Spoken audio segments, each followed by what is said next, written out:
Olá, meus irmãos e minhas irmãs, sejamos todos bem-vindos. Eu sou o Padre Douglas e iniciamos mais um programa Verbum, a Palavra de Deus, programa transmitido pela TV+, também em podcast e nas mídias sociais da nossa Diocese de Santo André.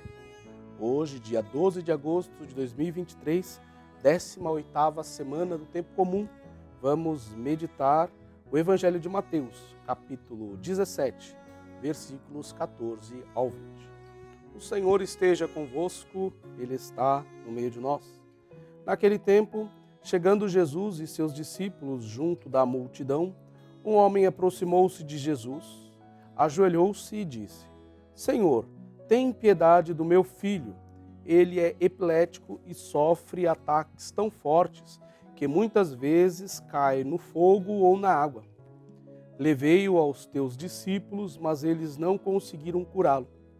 Jesus respondeu: Ó gente sem fé e perversa, até quando deverei ficar convosco? Até quando vos suportarei? Trazei aqui o menino.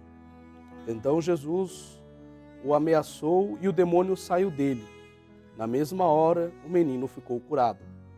Então os discípulos aproximaram-se de Jesus e lhe perguntaram em particular: Por que nós não conseguimos expulsar o demônio? Jesus respondeu: Porque a vossa fé é demasiado pequena.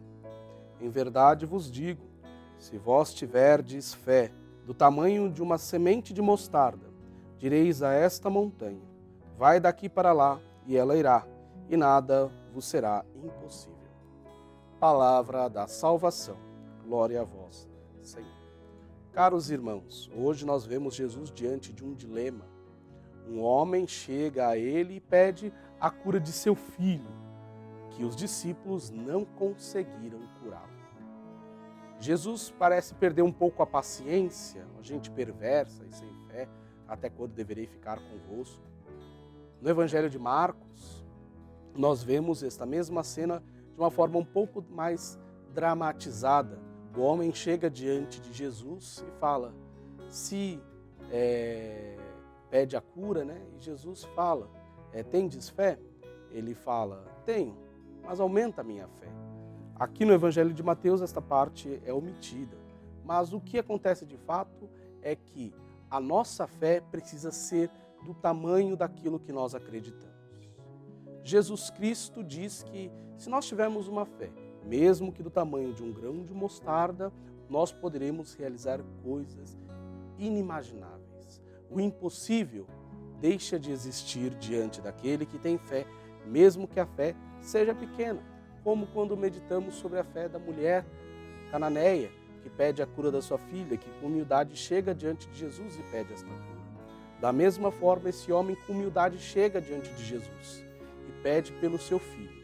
Os discípulos não foram capazes de curá-lo porque ainda restavam muitas dúvidas no coração dos discípulos. E algumas dúvidas, segundo Jesus, só podem ser superadas por uma espiritualidade, por uma vida de oração intensa e por jejuns.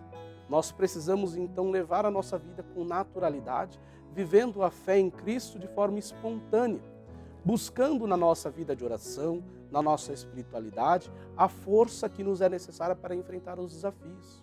Muitas vezes a gente pergunta por que o mundo hoje está tão cruel, por que o mundo hoje está tão difícil, está em crise. Falta fé, falta Deus no coração de muitas pessoas. A gente se deixa às vezes dominar pela nossa ganância, pelo nosso egoísmo, pelo nosso sentimento de grandiosidade. Os discípulos muitas vezes eram tomados por esses sentimentos de poder, de serem maiores uns que os outros, de serem mais fortes uns que os outros, de mandarem mais do que uns mandarem mais do que os outros. E Jesus nos adverte, é necessário a fé pequenina, uma fé apenas pequena, que se viva na humildade e na simplicidade. Esta fé pequena e humilde será suficiente para enfrentarmos as dificuldades. Mesmo que passemos pelos vales das sombras, pelas noites traiçoeiras, se nossa fé for simples e humilde e dedicada totalmente à palavra de Deus, à vida de oração, à partilha, ao amor, então nós poderemos dizer a esta montanha, vem daqui e vai para lá. lança-te daqui no mar. Essa fé pequena, simples e humilde é que vence as grandes tribulações do mundo. Não adianta a gente achar que o poder, a força irá vencer. Os discípulos perceberam isso. Jesus alerta: basta uma fé pequena do tamanho de um grão de mostarda. Peçamos a força do Espírito Santo para que nos ilumine, nos guie e nos conduza diante dessas dificuldades. E que sejamos nós fortalecidos pela palavra de Deus, a ponto de vencermos as tribulações. O Senhor esteja convosco, Ele está no meio de nós. Abençoe-vos o Deus Todo-Poderoso, o Pai, Filho e Espírito Santo. Amém.